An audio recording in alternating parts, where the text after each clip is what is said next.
biggest challenges you oftentimes run into is understanding the environment. So understanding your on-prem, your physical application architectures, and also understanding your infrastructure architectures as well. You know, there's lots of physical moving pieces there that you have to really understand in a lot of detail.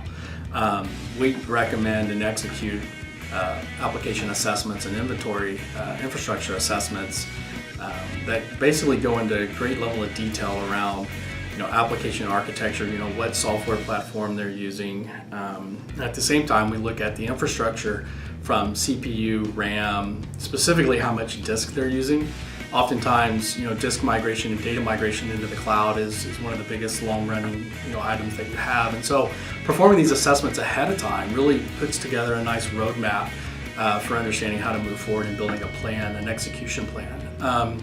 Other things that are discussed and really should be considered during an assessment phase are application interdependencies. Oftentimes applications crosstalk, and you know, it's a web of interchangeable data that sits inside your data center, and understanding which applications interface into the other applications and how they share data is extremely important. Again, specifically when you're thinking about the migration itself, you know, what systems go in and how they, you know, they interchange is extremely important.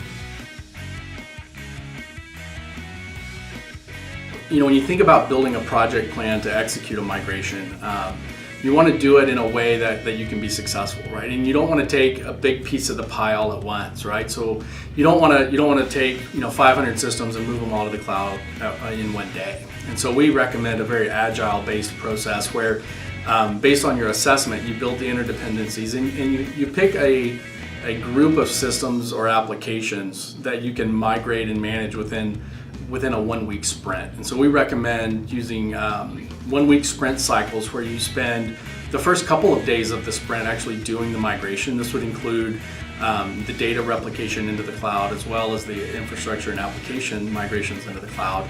And pick sizes or chunks of information that you can do within 48 to 72 hours. And this is important because there's lots of testing that takes place. There's lots of QA that takes place once you actually do the migration that says and verifies that the information is actually going to be usable in the cloud and that the systems are going to come online and work. And so you pick chunks of information or chunks of applications that you can do within that period of time, and then you spend the remaining period of the sprint executing your QA plans, your test plans. You're verifying not only that the core operating systems and the infrastructure at the networking layer work, but you're also verifying that the applications are going to come online. And the applications, you know, if they're talking to a database, that the database connections are there. And you're spending a lot of time testing.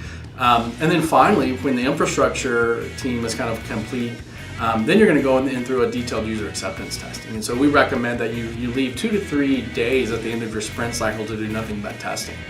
And then subsequently, at the very end of your sprint, you really focus on the next migration. You know, there's a lot of pre-migration work that has to take place in order to actually execute. And so whether that's staging data perhaps, and then just doing differentials when you get to the cloud, or also, you know, you think about application deployment strategies as well. And so how do you manage all that? We recommend also that you spend a couple of days in pre-migration before you even get to the migration. So that sprint begins with small chunks of data that you can execute within 72 hours.